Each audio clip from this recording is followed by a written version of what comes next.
Hey there! Welcome to the show where ex-evangelicals watch and talk about movies. Ones we weren't allowed to watch growing up because, Satan and stuff. So let's go find our brother with one arm and go dig through the walls of Charlotte Motor Speedway and get this movie back. Brother You with know, one arm. What is that? Logan Lucky. Oh, yeah, I would have no. What? Oh, What is a Logan Lucky? that's a good one, man. It's a heist movie. It's got Channing Tatum, probably one of my favorite roles he's ever played. He just plays like a bumbling, idiot, lovable dude who's trying to just rob a NASCAR race because it's like the most lucrative one in all of the whole NASCAR. So they try to steal all the money out of like those tube machines they have at the bank. Yeah. They find out that that's how they transfer the money, so they break through the wall and dig into the ground and like siphon it out of the tubes. And it's fucking awesome. And Daniel Craig's in it as like this like southern dude with a high ass voice that's like crazy. It's so great. It's like the precursor to Knives Out. You know what I mean? Benoit Blanc. Yes, it's so good. I highly suggest it. You guys should do it for the Escapist Room because it's like a fun action flick. And how are you today, sir? I'm wonderful. How are you? I am good. I had work last night, but I just got my second win, so I'm ready to hang out and talk about some movies.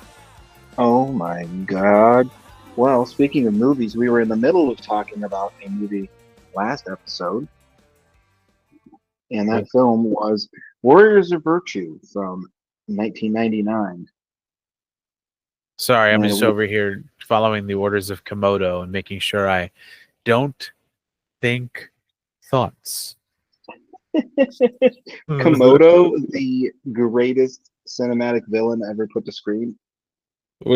He does it straight up. I don't know if you've seen Who Framed Roger Rabbit, right? No, I have not. Oh, not yet. Okay, we'll definitely do it for this. But there's Okay. the one of the characters that's the main villain makes a lot of noises just like this, and it was cracking me up. But he was a cartoon. Isn't it Christopher Lloyd is the villain in Roger Yeah, Rabbit? I just wasn't sure how much you knew, so I was trying to not spoil it. Oh my God. But before we talk more about Komodo, let's figure out where we were at with these anthropomorphic kangaroos that don't have any fur and frighten little children. Last time on Jesus Stole Our Movies. What is it from Super Friends? Meanwhile, in a swamp.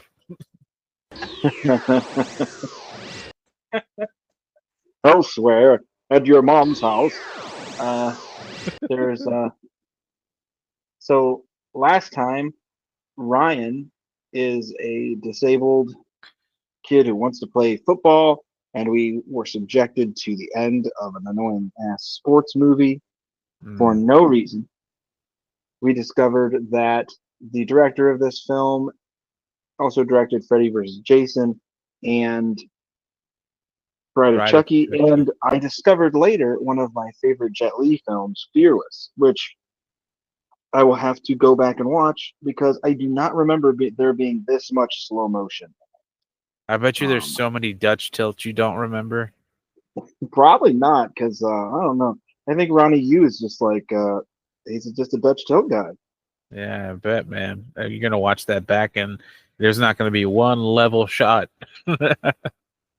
Alternate explanation may be that his DP is just like chronically has vertigo, and he's just You're like, right. "Oh no! I meant it to be that way." Everybody's like, "Why is it tilted?" He's like, I was fuck Dutch tilts, man. It's cinematic. Don't worry about it. My mom keeps telling me I should go to a chiropractor. Everything either leans left or right. It depends on how I sleep. I was eating too many tacos in the '90s with Shaq, and now I can't straighten my head.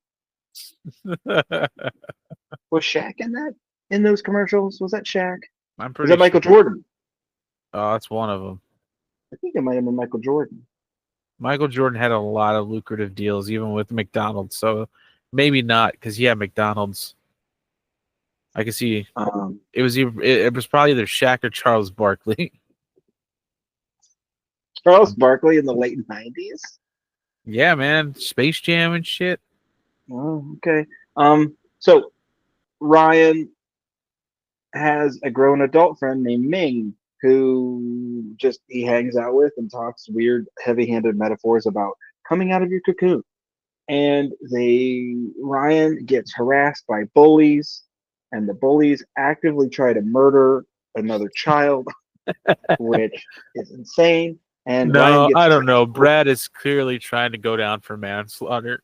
I think Brad wants to go to jail so he can like get initiated into a gang, so he can just be a badass. He's like, 3 hots in a cot, let's go. I mean, 3 hots in a cot. You don't have to. I mean, I don't know. It's weird. Weird. The movie bully violence is strange. I think we discussed that last episode. Yeah, for sure. It is. It's a little overboard. Especially when you might as well just have a knife on him or a gun pointed at him. Like, get the fuck over the pole. Get over the pole. Or one of his cronies holds a knife on Chuck. And Oh he's my just like, god, right? I would not be cross the pole surprised. or we're just gonna cut Chuck's throat. You're like, oh my god, these movie bullies are insane. Yeah, Um, I wouldn't be surprised. Ryan gets transported to Portal Fantasy World where it's a giant, super cool forest that is being consumed by um,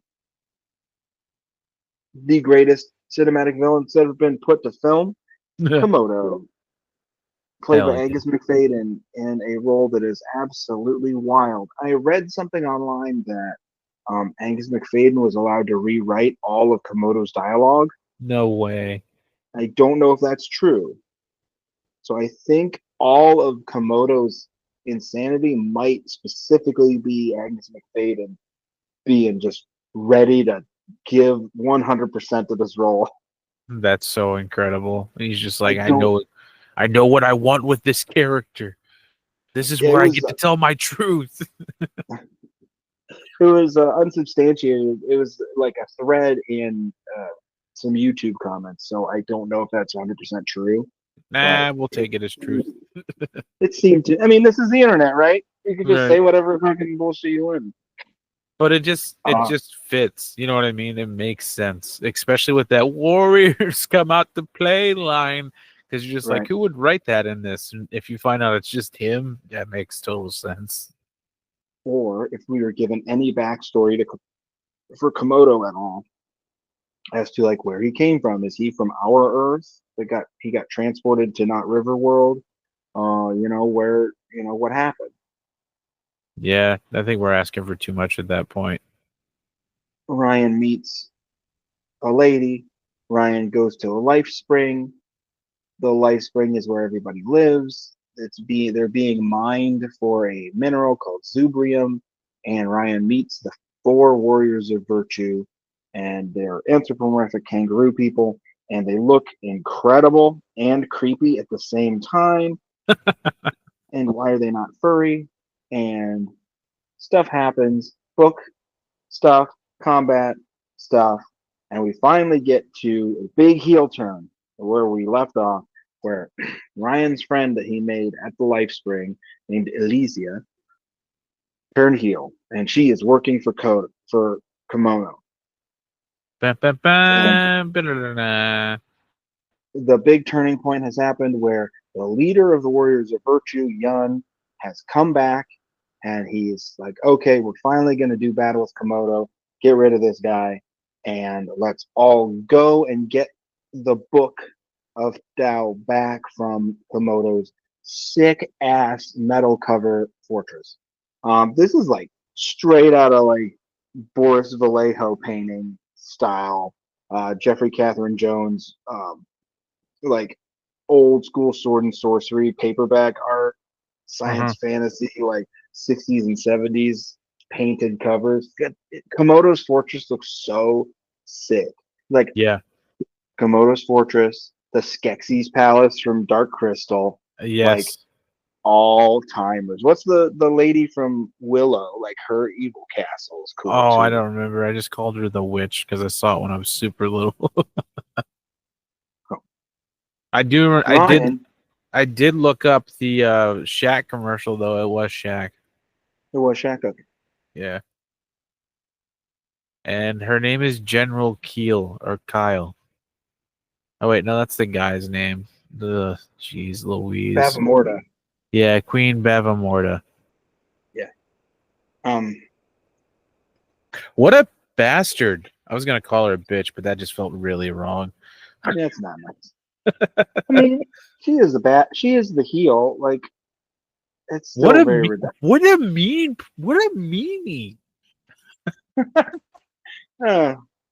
Okay. So the Warriors of Virtue, all 5 of them now reunited, decide to go retrieve the Book of Tao from Komodo's fortress. Ryan wants to go. They say no, because you need to remain safe because you're the only person that can read from the book. And Ryan's And like, that's my what we leg want. is good now. Let me go fuck up some dudes. I can sweep some legs. He's just gonna go around just hoying every single one of Komodo's soldiers in the dick, just kicking them like, my leg works, bitch. Kick. This is all I ever wanted. What are you the virtue of? I'm the virtue of nut shots. He just like does the old school pro wrestling like underhook, like right behind General. Oh, what's the general's name? General Grillo just Yeah. rocks up and just General Grillo does the cell face. Okay, so I'm the virtue of vasectomies. I'm the virtue of pain. I'm the virtue of ruptured scrotums. I'm the virtue of octave pitch increases in vocal pattern. So the Warriors left Ryan in the care of Yakman and the rhinoceros. Is he a rhinoceros? I I can't think remember. so, but the Yak Man's pissed. I'm not your fucking babysitter. Right. It's Fuck like, this geez, kid. the Yakman needs to get a therapist because Yakman is a little angry. He's angry about everything. Disgruntled Yakman. This is bullshit. First, the guy kills somebody, disappears into the wood, which he couldn't even have a trial. Then he comes back out of nowhere and he's telling us to listen to this kid. We better watch him. I'm sick of this shit, man. I'm supposed to be out at 3, and now I'm stuck here till 5 watching this little shit. He's mad because everybody keeps calling him Yakman, and he's really a water buffalo man. It's like everybody keeps like calling me the wrong species, and I'm pissed. It's not that hard. Have you heard Silly Songs with Larry? Everybody's got a water buffalo. Buffa Loman. Hello, my name is Peter Buffa Loman from Fall Spring, Massachusetts. Oh man. At the Life Spring. The Buffalo Man and the Rhinoceros Man, where they were told to guard Ryan, fall asleep. And Mudlap the dwarf, which I did not record his name previously. His name is Mudlap, which do better. Mudlap the dwarf comes to lead Ryan to the manuscript, very sketchily, by the way, which he says he has taken from Komodo. This is, of course, a trap, and Mudlap delivers Ryan straight into the hands of General Grillo. Mudlap's a real character, man. He's a real piece of shit. Yeah, he's like a real dickhead. Yeah, he's like counting the money as they're dragging Ryan away. He's like, ah! Yeah, like, oh my god, villain a little harder, buddy. Nobody could hear you in the back row. He might as well hand him a club and be like, just take care of him.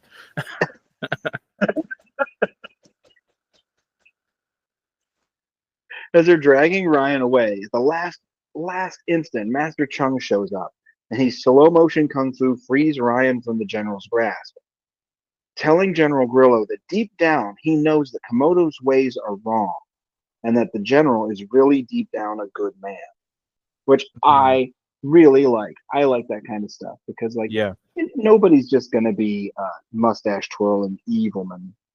You know what I mean? Like, well, in general. Unless you're Snidely Whiplash from Dudley Do Right. Like, it's the 4th time I've mentioned that motherfucker on this show, but he's evil. Elsewhere in the forest of giant trees. But I want, dude. You know, you should clip that sound from Super Friends stuff. You know what I'm talking Meanwhile, about? yeah, Where they always have the three lights fly yeah, across the screen. and it's got like that. Oh, It's kind of Transformersy. no, it's like old school electronic. Like I can't even. You'll know it when you hear it. I can't do it with my mouth, but that'd be so fun. Meanwhile, in the forest of trees. Bow, bow. Elsewhere, in a forest of giant trees, the warriors do stupid, cool shit. Stupid cool Uh, shit. This is the stupid, one. cool shit. The This is the. film. This is the one I thought you were talking about. Oh, hold on. That is. What's that? I don't know. I think that's it, but like, yeah, Yeah. Okay, that's what I thought you were talking about. it doesn't sound transformative to me. I'm sorry. I understand what you're saying now. Yeah. Shut up, Elsewhere, YouTube. elsewhere, in the forest of giant trees, the warriors do super cool kung fu movie skip flight again, leaping and whirling among the trunks, branches, and roots of the massive trees. Something that had all the potential in the world to look awesome as hell, but happens way too fast and slow at the same time somehow to really enjoy. I know exactly what you mean. The shots are very fast, but each shot is in slow motion, and it's Yeah, weird as shit. it's the editing is very erratic and it's very frenetically paced editing, but it's editing from slow motion footage, which and this is a director who knows this stuff. Like that Hmm. Wuja skip flight is beautiful to watch on screen. There's no reason we should be going in weird slow motion. Maybe he was embarrassed of the kangaroo thing and was like, oh, I make it as blurry as possible so nobody can tell they're kangaroos. Or the DP was Zack Snyder. Every goddamn thing needs to be in slow motion. I need to see you eating fries in fucking slow motion, dude. Zach, you gotta calm down. I will calm down when the frame rate is increased. You piece of shit. Oh my god, just let him do it. It's okay. It's okay. Just let him do it. Now this Pee Wee football shot scene needs to be 15 minutes long in slow motion. That shit was nuts. The three warriors that we see, because apparently off screen they decided to leave two of the warriors behind, which I think is Chi and Lai. Which I don't remember which ones are there. Yeah, I was about to say I don't remember their names really. The three warriors gain entry into Komodo's fortress way too easily. Yeah, almost too wrath. And they disprove the whole high wisdom thing with just like being like, oh, there's nobody around. Let's just grab the manuscript and leave. The manuscript they go to grab turns out to be, in fact, an illusion. And the warriors are captured. This is And when this we is learn when that Komodo's cousin is David Copperfield. the Empire State Building, fuck you, it's an illusion. It was never there at all. That would that explains why Komodo can do that thing later and when he's like split up and shit. His shadow clone jutsu, yeah. And this is the point when we learned that Elysia's brother was in fact the person that Yun killed, and she lets him have it with both barrels. She's very upset, which you would be upset at the killer of your brother. But she's like screaming at him. She's still dressed like Carrie Bradshaw from Sex and the City for some reason. I do not understand the sartorial choices in that scene. You saw that coming though, right? Oh yeah, because she got really stoked about like it was a life, Yeah, and Komodo even right. mocks her for it later. He's like, "It was a life." Like, fucking Komodo, dude, goddamn. I forgot about that. Can you imagine doing that to somebody like while they're Yeah. grieving? Just be like, shut the fuck up. Hey, remember your brother that died? Fuck him. Oh God, You're, what you're an just asshole. crying. You're just crying and like, I miss the way we listen to music together. I miss the music. Shut the hell up. That's so mean. Oh my It god. is. It's not even. Like, That's like it's just mean. It's not even evil. not even villain stuff. It's just being an asshole. It's so fucking petty. Meanwhile, over in the corner, M. Bison, played by Raul Julia, is like, "Hey, buddy, just you wanna tone it down a little bit?" Yeah. Oh, Julia from fucking Street Fighter. Yeah. Also, a terrific villain performance. Oh man, Raul Julia can't do anything wrong. Oh, he's great. We're gonna have to watch the Addams Family movies for this. Oh yeah, So, absolutely. Did you get to see them when you were younger? oh no, are you kidding? No way. Yeah, right. That makes sense. Yeah, we definitely got to cover those. The Warriors are captured and they're hung above a giant pit of death on these suspended like chains. It's a very very cool visual. This is such a cool looking movie, and it's It beautiful is. too. The lighting is and Komodo arrives to the scene of the Warriors' capture, looking like a budget Kazuchika Okada, and he holds forth with yet another delightful mastication of the set as he monologues, saying he's going to make kangaroo stew using each one of the virtues as a specific type of seasoning, exhibiting his power over his minions by making the hello puppet guy roll on the floor like a dog and making him beg for no reason at all. It's wonderfully insane in every way. He starts to get kind of freaky with the Lady and Princess Dragon Mom cosplay, and then like totally edges her. It's like this person's nuts. This is some of the greatest villainry I've ever seen in my life. Yeah, it's not, and then you would think that it's overacting, but somehow he's like doing the perfect amount of acting for this.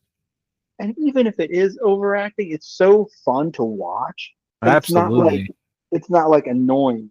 Like it's just like, how did he make these choices? And somebody was like, okay. Like what did he do? Is he just like the most affable man alive? He's just like, oh, whatever. Or is Ronnie Yu just like, I need to make this movie and I want to go home. Just do whatever you want. Right. And I think this is also like I mentioned in the last episode, he's not like super crazy right away. He slowly ramps up until he's like completely insane. And right now is like the middle point where he's just like, nah, I'm gonna start fucking with people. He edges that lady out so bad. She's so mad and she wants to kiss him so bad. And like he moves away from her and she's like, oh. He's like, you thought, then you woke up. Komodo's final jab at the Warriors is that he has captured the newcomer, to which the kangaroos react with appropriate despair. But the big theatrical reveal is nothing, which is very funny, as General Grillo appears empty handed, telling Komodo that Master Chung had intervened and took Ryan back to the life spray. Yep. Meanwhile, Yakman's like, thank God they stole the fucking kid. Little piece of shit, all he would talk about is football. I don't even know what football is. I'm a Yak man. I have no context for football. He kept picking up rocks like, throw them to me, I can run. And I'm like, get the fuck out of here. I just threw him at his head. I didn't even say duck. The point of the scene is basically that Komodo is awesome, but his relationship with ambiguously aged Alicia is really creepy. Yeah. And he ended up ordering General Grillo to drop the Warriors into the pit of death. But before he kills him, Yun appears. But before they're dropped into the pit of death, Yun appeals to the general's better nature, saying he belongs on the Ruse side and that they were all friends once. But too bad, Rue boys. Grillo rhymes with Killo, and he drops the Warriors straight into the not Sarlacc pit to fall to their doom. Because it definitely looks like a Sarlacc pit. I was gonna say, I feel like there's so many like action movies and adventure movies where like someone's hung over some kind of pit with some chains or some kind of whip or some shit. Oh yeah, a pit's a great story device. There's a big hole. Just toss him in the fucking hole. Yeah.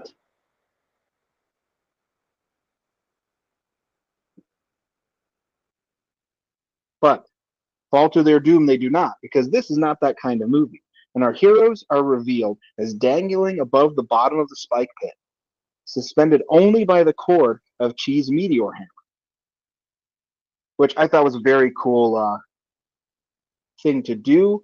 Also, these villains are terrible because they didn't take his weapon. Yeah, true. They struggle to keep themselves off the spiked walls, but in the depths of the pit of death, a whirling mass of blades surges to life, roaring towards them, as inexorable as death itself. To stall the blades, Yi tosses his ring into the spinning maw of doom, stopping them long enough for the ruse to duck into an access tunnel.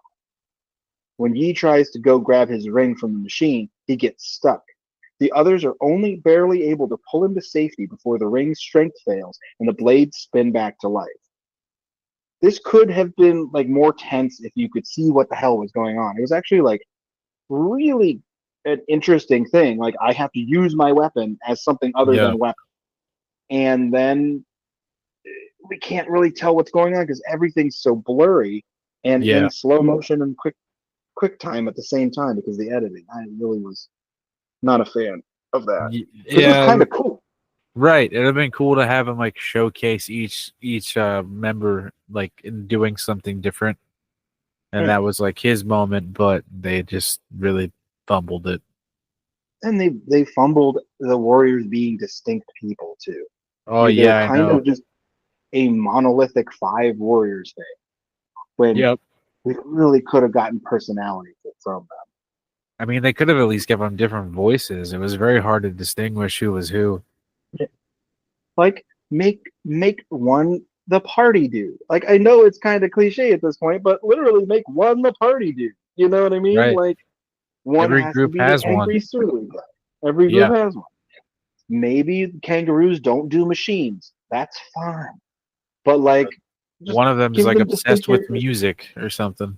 Yeah. Oh yeah, there's somebody's a flute player or plays the kodo all the time. That would be really cool. Hell yeah. Like those two dudes But from Kung Fu Hustle.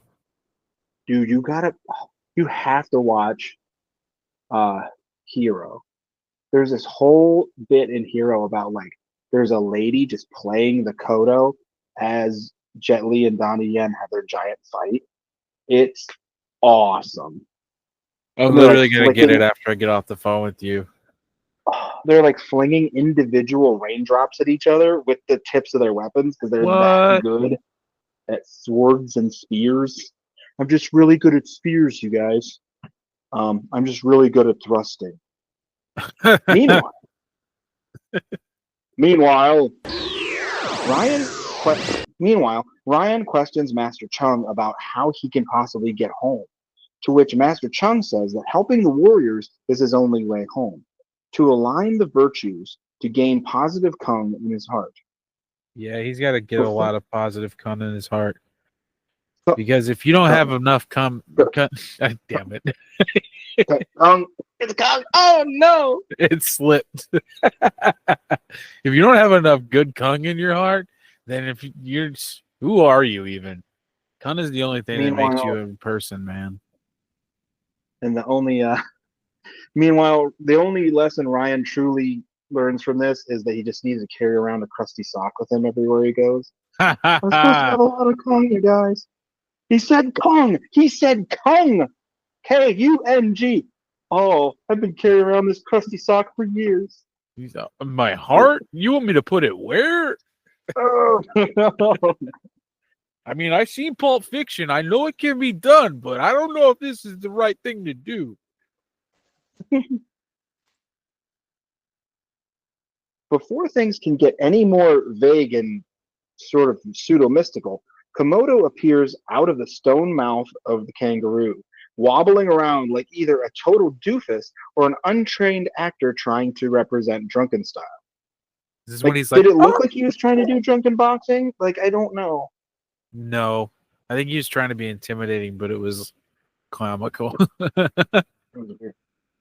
Komodo attacks, and Master Chung tells Ryan to run as the two do battle in what could have again been a very cool and very impressive fight, but gets ruined by slow motion and bad editing.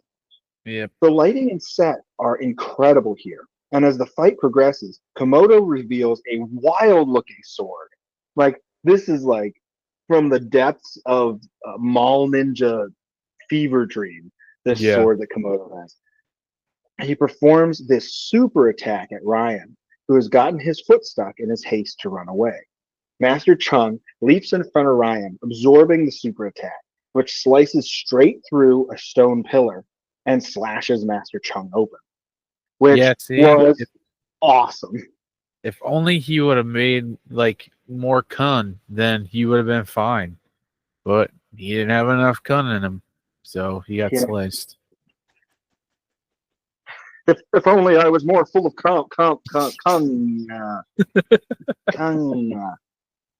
he just holds up his crusty sock and the super slice like splits around him and destroys something on either side of him. All right, the blade hits the sock and just sticks there. King. It was actually a pretty cool representation of like sort of an anime super attack. Have you ever seen Ronin Warriors? No, but I know what you're talking about. I've seen it in other stuff. Yeah, hell, like you Like can how it's like slash. yeah, and then it's like a pause, and then the background's like moving, and it's like ah. It's like you slash and then far away, even beyond the reach of your sword blade or weapon blade, something gets sliced because you're that powerful. Yeah, That's like cool. falls in half. Right. Sick. Komodo crawls over to the fallen master, telling him that he is in hell, and he asks for martial arts wisdom to escape his emotional torment, which is very cool. Okay, we get some like idea that Komodo is just projecting this entire time, and he's desperately trying not to face his inner turmoil. But it's Master also Chung- like really bogus. Can you imagine if someone like murdered you, and as you're dying, they like crawl up to you and they like lay on your chest, like, tell me your secrets? It's prime abuser behavior, it really is. Right. And again, that's why he's the villain. With his last words, Master Chung tells the villain that the only real hells that exist are in our own hearts. And Ryan still can't get free from where he's stuck. And Komodo leers at him menacingly.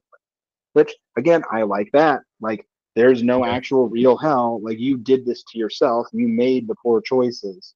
And now you have to lay in that bed. You have the choice not to make everybody else miserable. I kind of really like that bit. Yeah, that's really sick. And then Komodo's also like, yeah, there's a lot of hell in my heart with this acid reflux. Ooh, I'm good. Yes, prime comedy, acid reflux. The gird, or the gird is the word. All the while, all this is happening, Komodo's army is marching on the last life spring, and only two warriors present start to battle valiantly against Komodo's hordes, but the numbers game proves too much, so they flee. Later, the others, Yun, Yi, and Chi, show up, looking at the devastation, and they all plan to regroup. Yeah, Yun's just, the virtue of getting the fuck out of there. He hid in the woods. He wasn't there for the beginning of the fight, and fucking Master Chung died. He's the virtue of compassion. Shit. He's the virtue of benevolence, dude. He's not the virtue of sticking around for the lost cause, baby. He's let's go be benevolent elsewhere. Over in Komodo's creepy castle of freaky deaky stuff, Ryan wakes up in the swinger bed, and Elysia is standing over him. Ryan freaks out, wondering about her heel turn, and she reveals that Yun did in fact kill her brother. Komodo appears, bathed in purple light, experiencing frame rate problems, and he's draped in like these purple, like sheer fabrics, like these diaphanous purple fabrics that he's playing with as he talks to Ryan. He Purple rain, purple rain. And he's like messing with him. He's being absolutely nuts. as he cajoles and bullies and annoys Ryan into reading from the book. And after a dramatic pause after the opening of the book, Ryan looks at the pages, sagely proclaiming that the wisdom imparted by the mythical text is shit happens. And they proceed to repeat the phrase shit happens 7 times back and forth. And it's very, very funny Yeah, because it's it's pretty super solid. dramatic. Yeah. Komodo's like, read from the book, and he's screaming and making different voices, and Ryan's like, jeez, guys, all right, don't hurt yourself. I'll read from the fucking book. He reads from the book, and he goes, shit happens. Komodo says, shit happens. And Alicia says, shit happens? And Ryan says, shit happens. And then the And minions. shit happens. Yeah. It's very, very funny. With this revelation that Ryan cannot in fact read from the Book of Tao, Komodo attacks, only to be distracted by Elysia, who tries to get him to stop, because she does have some affinity for Ryan after all. She just doesn't want to see another person get murked. Yeah, she doesn't want to see more death. Yep. But from behind, Timu Princess Dragon Mom. Ooh, that's much better than Timu. Okay, but from behind, Princess Dragon Mom at home shanks Elysia. Seeing his friend finally be brutally slain, Ryan flees using the help of 2 of the captured villagers. And this entire desperate flight from the castle is played as great fun as Ryan escapes from Komodo's minions. He uses football tactics, and like he's doing spinaways and breakaways from these guys, and it's like you just watched your bud get killed, and you're just running around like a goob. Come on, dude. Yeah, other things are more important, Zach. Like being able to use your leg finally. So fuck Elysia. And just god damn, like why can't we just let something sit emotionally? Let him just run out of there crying. You know what I mean? We don't have to shoehorn more football bullshit. Well, that's what I was about to say. The football loss, and I mean, when he was disappointed because the football team won and he didn't get credit, that was given more like gravitas than this was. Oh my god! Then like him watching someone be brutally slain right in front of his own eyes. Wild to me. Wild. In the temple ruins, the Ruse are mourning their fallen master. As in the forest, Ryan is sobbing, begging the unhearing woods to go home. He's sick of seeing death. And Mudlap the dwarf shows up, bringing Ryan back his watch. And the boy yells at him, saying that Mudlap only cares about things. And finally, Mudlap, seeing the error of his ways, tells Ryan that the Ruse are waiting for him at the temple room. When Ryan gets there, he reveals to the warriors that the book is blank, but his active courage in returning the book gives the Ruse the inspiration they need to finally meet Komodo in open battle. Which I thought was, I don't know, not that inspiring. Yeah, not the deaths of their friends in the village, not the mining of the final life spring for its mineral content, but this little asshole who this whole story revolves around, he came back And to he can't us even 'cause- fucking read it. yeah, it's like, okay, whatever. Yun finally unsheaths his sword for the first time since his self-imposed exile, and they say, live or die, this life spring is our home, and we will defend it. And he's like, hold on, I gotta wipe off Elysia's brother's scalp. 1 second. Oh my god. This little chunk of hair. Glad I didn't do this when she was still around. That would have been disrespectful. You're sick. And Yun's sword is troublesome to me. Like, we've seen over the years so many Power Rangers weapons just are very, very clearly just latex and a fiberglass core, and you can tell it's a plastic thing. But this is so unbelievably false looking that's not even like, oh, cool, a sword. It's like just a yellow blob. It looks like a snot sword. Like somebody had like in some anime somewhere, somebody had to blow a bunch of snot and form it into a sword. You know that happened. Yeah, but when you're a kid, you're like, oh, it's like looks like a light up sword. Yeah, maybe that was the toy company thing. Like, oh, we could sell this Oh, as a yep. super sword. Or like, Have you ever seen? Huh? What were you gonna say? I was gonna say, you know how like there's like a million variations of Batman the animated series toys, like even ones that weren't even in the show, like Scuba Batman, Moon Yeah, Batman with cloaking device. It's like this shit was never even in there. Arctic Batman. Middle-aged divorced dad Batman. Oh, he's got a beer belly. Self-loathing Batman. Um. I shouldn't have got Jason Todd killed. Oh my god. That one was on me. The five warriors confront Komodo at the dying life spring. The villain sitting there waiting for them on a throne of Tao. And it's a really, really cool shot where he's just sitting on this stone throne and they're Yeah. above him on like a mezzanine looking down. Is this It's when a it keeps really cutting good back shot. and forth between them and like it just shows his eyes and it's like a sweeping shot? Mm-hmm. Yeah, it's so cool. And it's right Like before he fucking loses his mind for the first time and he's like, oh! screaming. He's like, woo, woo. He's like Ric Slap. Flair. Just, woo. Yeah, but it's like elongated and he's shaking his head from side to side. That's so crazy. The And final if fight. the fucking who is it? I think it's Yan even looks like shocked. He does like this thing where he's like, what the fuck? Did you notice that? It's so funny. He's like, what Oh my the god. hell? Is he okay? Should we come back later? I don't know. This guy's kind of freaking me out. I wish I knew, dude. So last week we had to not record because of family stuff, Yeah. and last week was Doug Jones' birthday, and it would have been nice to record this movie on the birthday of the man himself. Yeah, that he's would have been really cool.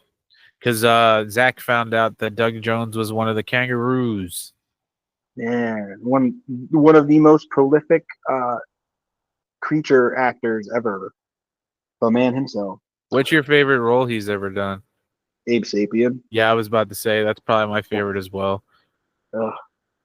The Fishman in Shape of Water is really good too, but it's definitely just Abe Sapien, and nobody's talking about it. He also did the eye hand dude in Pan's Labyrinth was so fucking creepy.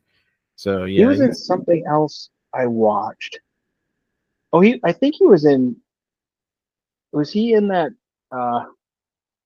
He was in something where he actually got to act. Oh, he was in What We Do in the Shadows. He was the Baron, and he didn't have to. Yeah, he just wore fangs and like long hair. It was so funny. I haven't seen the show.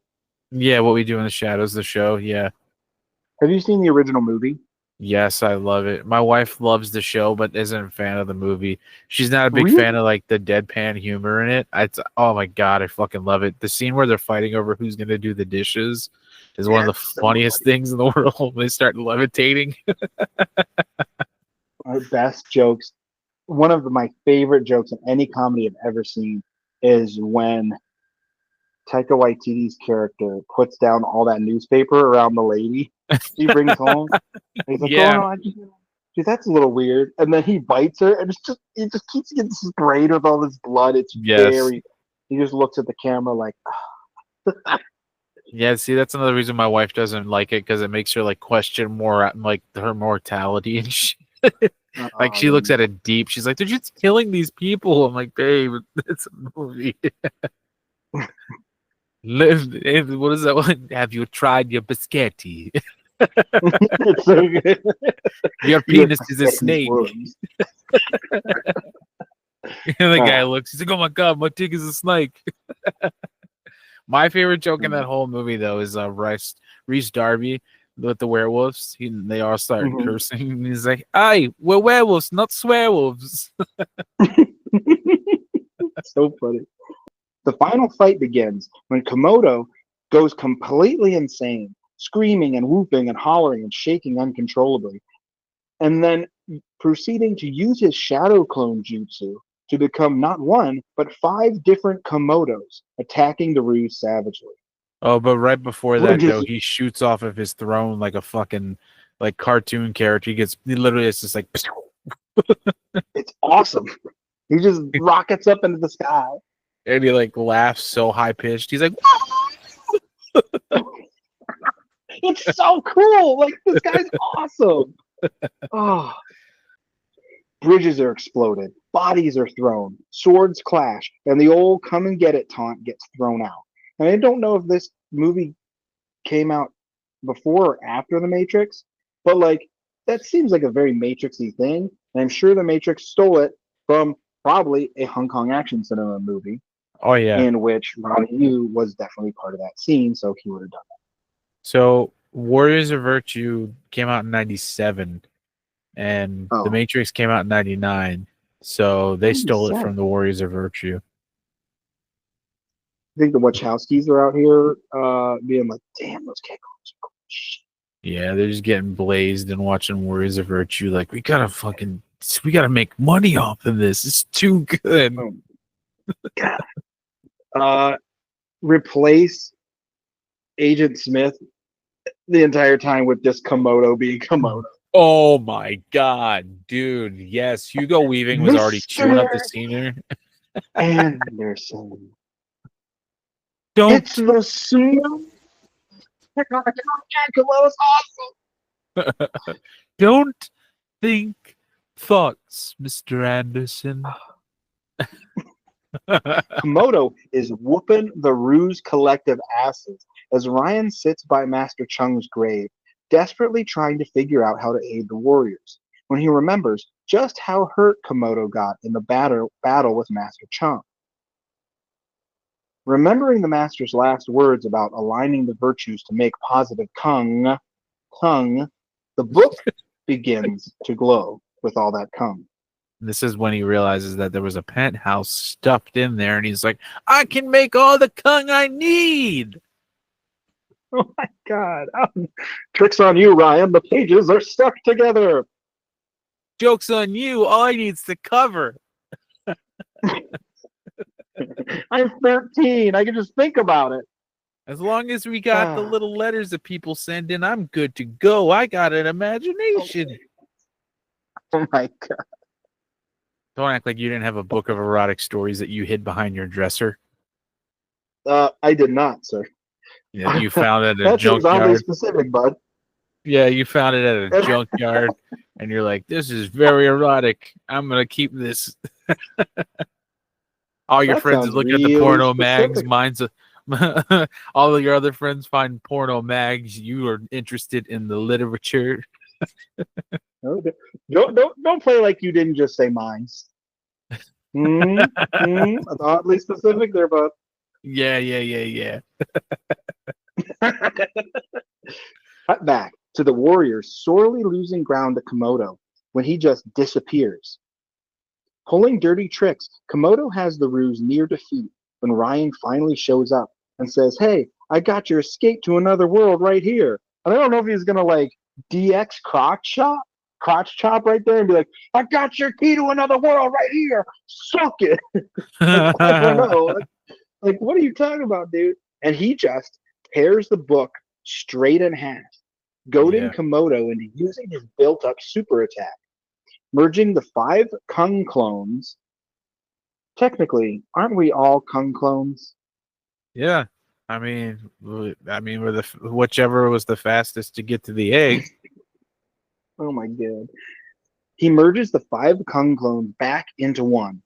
Taking Ryan's cue, the warriors finally know what to do and combine their elements to align their virtues, creating a blast of positive Kung.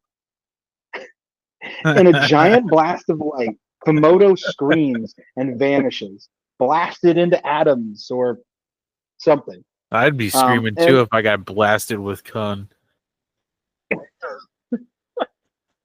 No thanks. Oh God, gross. Just blowing up into a bunch of light. Oh no, it's too much gun. I'm gonna explode.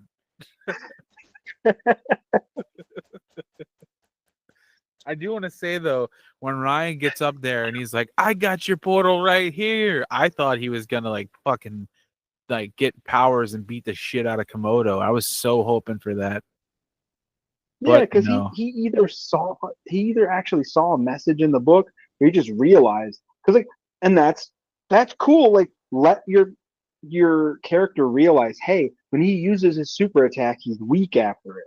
So like let him do that. But he just I'm gonna rip the book. Rip. Yeah, I was super disappointed in that. I was like, maybe the book will give him like superpowers, and I felt like they were leading up to it when they kept talking about how his leg was healed now. I was like, oh, Mhm. so he's gonna like get better and fight these fuckers, but no. But you know, it also made me think that there is another movie that does that whole, oh, you need to get this scroll, and then they open it and there's nothing there, and that's Kung Fu Panda. Well, So I mean they that stole that shit from this too. and that goes back to our, this is the reason why like Christians would not want kids to watch this movie. It's got Eastern philosophy in it, like Yeah, that idea of there's no real quick answer. The answer is self-actualization, and yeah, really meditating on how you interact with the world and what you have done or what your choices have got you.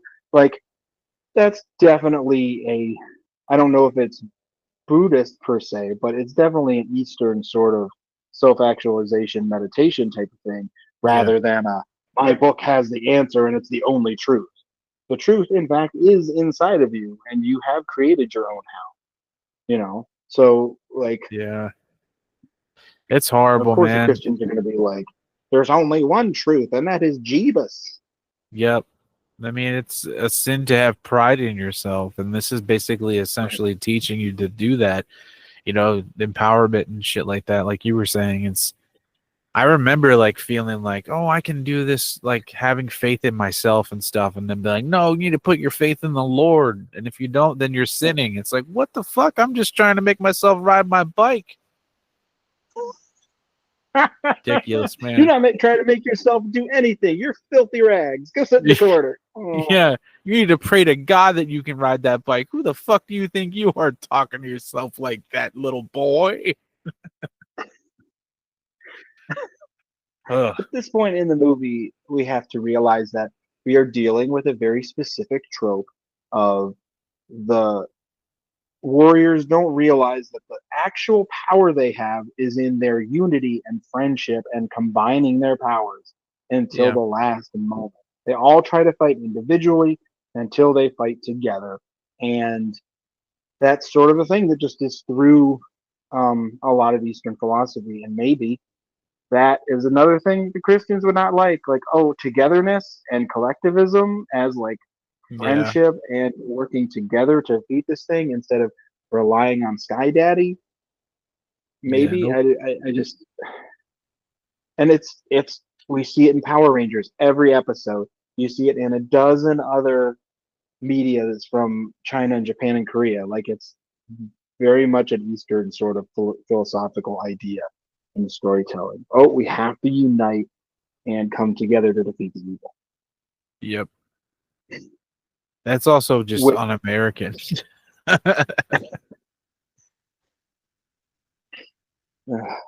at the last, not the with the villain finally defeated, the Ruse breathe a sigh of relief. But at the last moment, a groan goes up from the Ruse as General Grillo arrives with the army. Like the entire army of Komodo comes into the life spring at this last scene. And Yun, probably pretty darn exhausted after all this fighting, appeals to General Grillo's better nature once more. And as he lays down his arms, the life spring begins healing itself. It's like that scene from The Wizard of Oz. Like, hail Dorothy, the Wicked Witch is dead. Ah, You killed her. you're Yeah, this small child murdered someone. Hooray! Everyone cheer. Pac-Man's like, oh, I was wrong the whole time. During all this relief and celebration that the war is all finally over, Lai daps Ryan up crazy style. Like it is like the longest dap up I've ever seen in my life. It's like 12 solid seconds of just like pat pat slap slap turn twist flick. I'm like, oh my god! It's very Finally, 90s. Lee. Finally, Lai says his first words since the entire beginning of the war. Thank you, Ryan. But give him a voice. Like let him be distinct. Yep. Whatever. As they all relish their victory, a strangely familiar figure stumbles out of the forest, asking how to get home. It's Komodo reborn, and now with 20% less evil. Yun tells him, "This is your home." And everybody is just totally cool with this mass murderer just becoming one of the villagers. It's like, okay, guys, I Like, what if he's guess. faking? Yeah, like what if he's like, no, and then like 20 years later, he's just gonna be like, oh, haha, tricks on you. You know what I mean? Like, fucking I not don't know. even. Give it a week when somebody takes the last piece of chicken. He's like, oh, like fucking He's lemon just like crab. shaking his head and going, whoop, flies up in the ceiling. Lands on the person that took it. Don't think Finally. thoughts. Finally, Yun passes Chi the last surviving page of the book, and on that page, writing has appeared. A message about aligning all 5 virtues and achieving positive Kung. With these final words, Ryan shakes his head, finding himself back in the sewer with evil ass bully Brad about to cross the pipe over the whirlpool of death in his own world. But instead of taking the bully's bait this time, his inner virtues are aligned, and Ryan says, "Fuck off, Bradley!" And he tosses the spray paint can into the spinning whirlpool of death as Brad acts like a total baby because his deadly initiation ritual didn't happen. Like he's like screaming and crying. And it's like, I don't know. I mean, either that or it's some equally inexplicably complex bully pathology that I do not understand. And Well, everybody sees Brad for how pathetic he is, and they leave. I think that from what I've seen in like true crime documentaries and stuff, murderers aren't happy when the victim gets away. So that's I probably what was don't suppose happening. they are. I also wanted to say you forgot to mention that when he hands Ryan that paper from the book, it just says like Ryan's a piece of shit and love Yak Man. If you ever come back here, I'm gonna headbutt you into oblivion because I'm a yakman. As the kids turn to leave, a huge blast of water thunders down on the whirlpool of death, bashing the pipe into useless scrap, trapping that chode Brad on the other side. He cries and freaks out and verbally abuses the other kids, who just say they'll call 911 when they get to the surface, and they leave his evil ass down there. It's so fucking They should have crazy. waited like a day to call 911. That's just so fucking wild to me. Like, I know Brad's a piece of shit, but even I was like, this is really cruel. He's definitely gonna fucking die.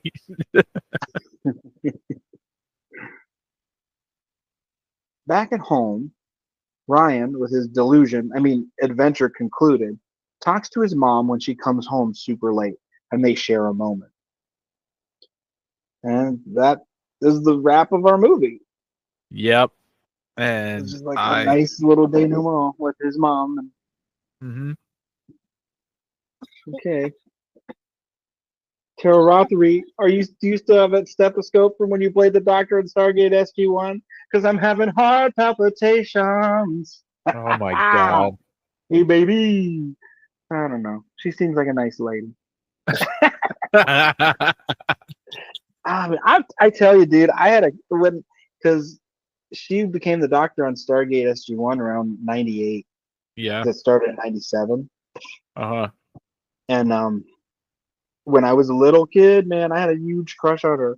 Like, it might be weirdly telling that like all of my parasocial TV crushes were like women in science or doctors or redheaded doctors or mostly just redheaded doctor ladies because it was like Dr. Frasier, Dana Scully, Dr. Oh, Crusher on TNG, and like Captain Janeway, and it was like my entire pathology of a human person was born. It was like, oh my god. yeah, I liked Bernadette Peters. That was like my biggest crush. Yeah, my wife makes You fun of keep me for saying, that all the time. who is Bernadette Peters? Like, I don't know who that is. You've ever seen Annie the musical? Yeah. Oh yeah, yeah. She okay. She plays She's the Rooster's girlfriend in the. girlfriend. Yeah, she was also in The I haven't Jerk. seen. I will. The Jerk is one of my favorite movies of all time. It's so fucking good. You've seen that, I don't think right? I've ever seen.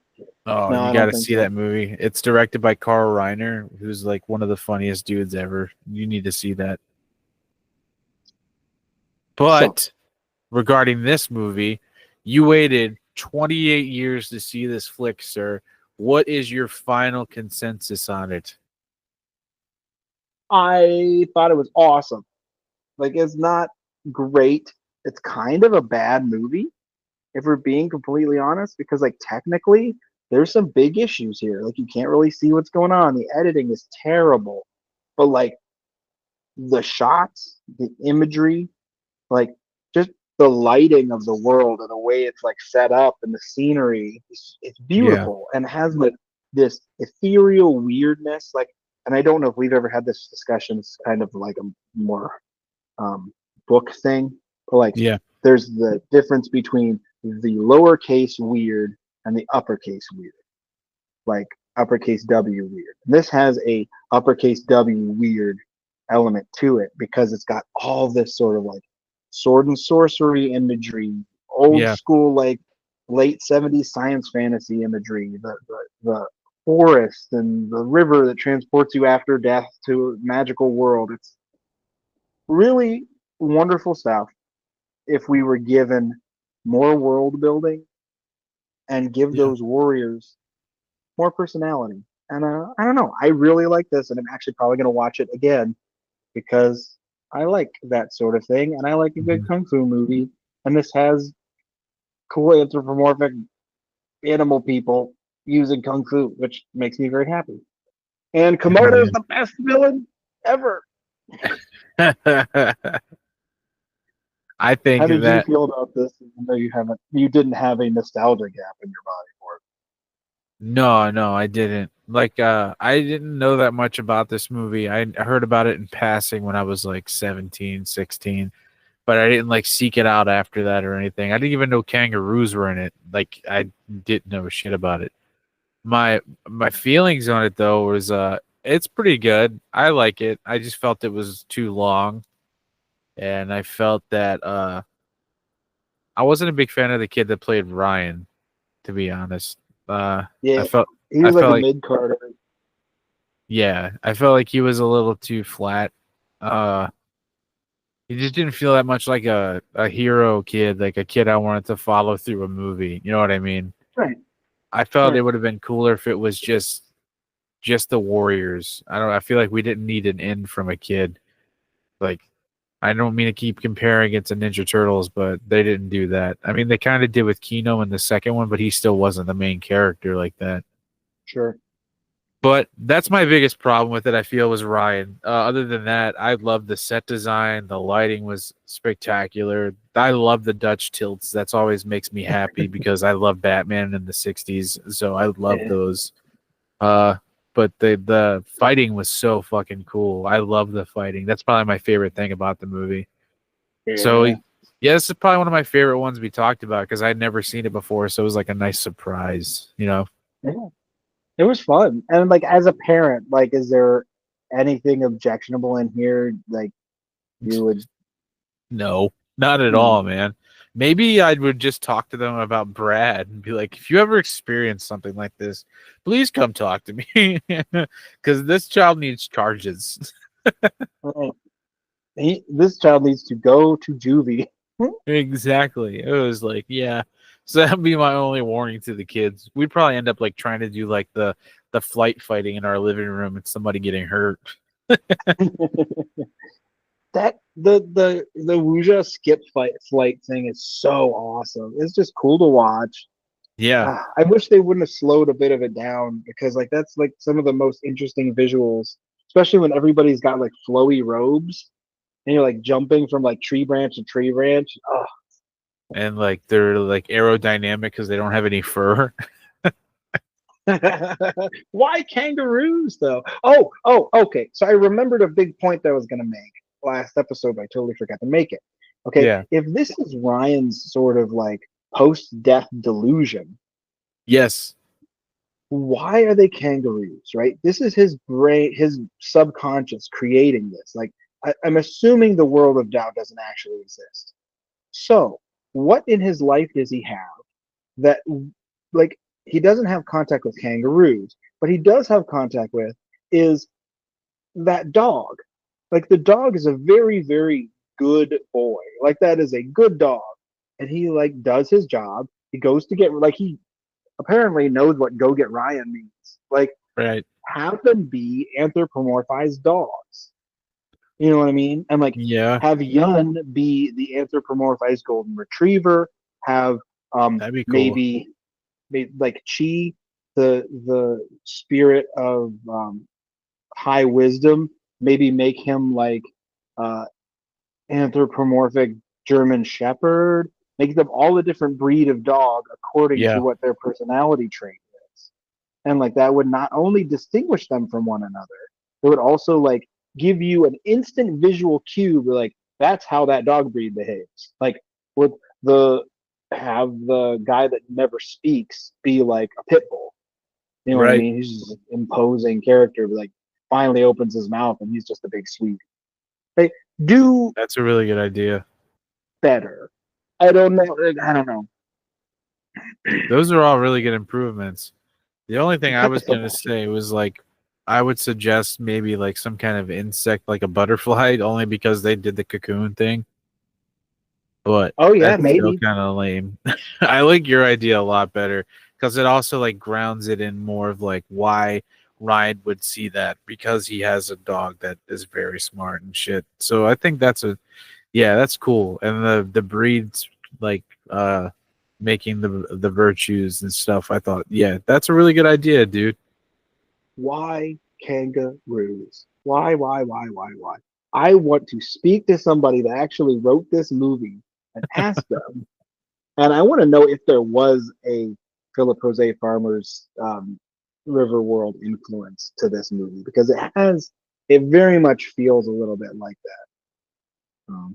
But yeah, Well, the one thing I was I gonna say too that was a little confusing was like Ryan gets teleported to this world because he falls into the whirlpool, but then when he stops having this vision, he's standing there before anything happened.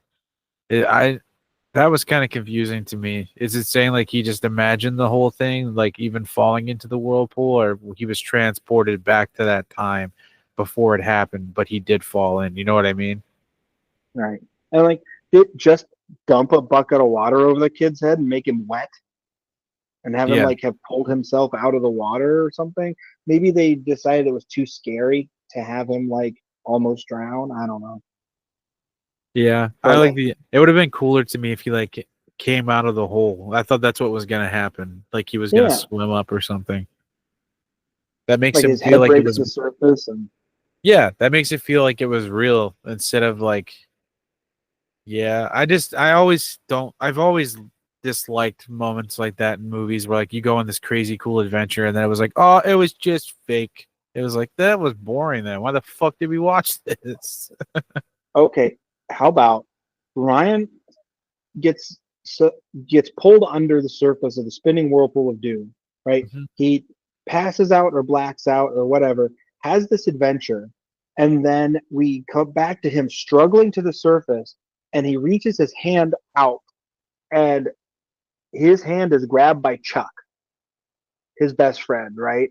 Yeah. Which makes us make the connection that Ryan doesn't need to be worried about fantasy worlds. He doesn't need to be worried about, having the approval of this guy who is obviously not going to give him his approval. He has this best friend in Chuck that is just a decent dude. Like he actually called Brad out for being an asshole Yeah.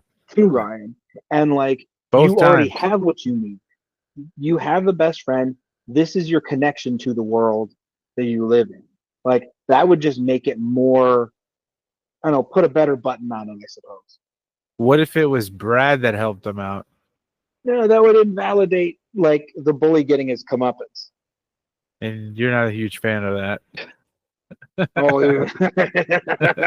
those are my favorite things. It's a villain death, you know.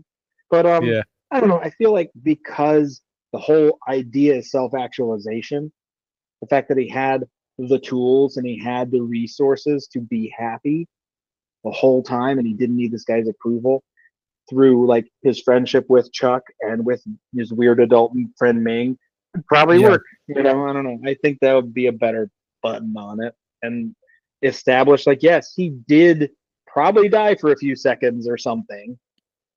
That's my take, is when he fell in the whirlpool, he died. And then it was all fantasy. I'd be cool with it then. I'd be cool with the fantasy then if the movie just ended with him like all of a sudden flashing back to him going down and like one last air bubble comes up and you're like, oh no. Oh God. It was like he created this world with his last breath. But I think actually my biggest problem with this is that he didn't get superpowers and fight Komodo. I would have like loved it if like something happened where like they give him a power crystal or some shit, or like the Book of Tao is like, oh, you're the chosen one, and he's just like zap, like fucking Billy Batson or something, you know? Well, you do like your child hero with agency. Hell yeah, man. It's the only reason I watch Power Rangers Turbo. That's Well, it, man. if you like what you heard, we are going to be back next time with another movie. What movie you want to watch? Donovan? I keep thinking of the Page Master. I don't know if you've seen that. Have you? No, I don't believe so. Yeah, I think that one would be fun. That's one of my favorites. I saw that when I was way too little because it's got some creepy stuff in it. Oh, cool. So, if you like what you heard, we're going to be back next week, or we'll be back next time with The Page Master. Ooh, is that a Macaulay Culkin movie? It is. Oh, I like a good Macaulay Culkin. And we got our good friend, Jesus Christ, like we know him. We got our boy Christopher Lloyd in that one too. Oh yeah, definitely. If you want to help us out a little bit, shoot us a review on Apple Podcasts. Comment on the episode on Spotify, because that's the thing you can do now. Shoot us an email at jesusfillermovies@gmail.com. Tell us how wrong and horrible and sinful we are for not abiding by our parents' decisions to not let us watch Pokemon as children. Boo. And I am Z Reynolds Wrights on Instagram. We are at jesus.stole on Instagram. Go check out Donovan's podcast where he does his Pat Robertson impression called Pat Robertson Reads. Hell yeah. I just finished. I T's. just did some more Genesis and I did the first chapter of Left Behind. That's coming out this weekend. So funny. So good. Thank you, buddy. Thank you to Mustard Plug for the use of Vampire for a theme song. And we will talk to you next time. Bye. Oh, bye.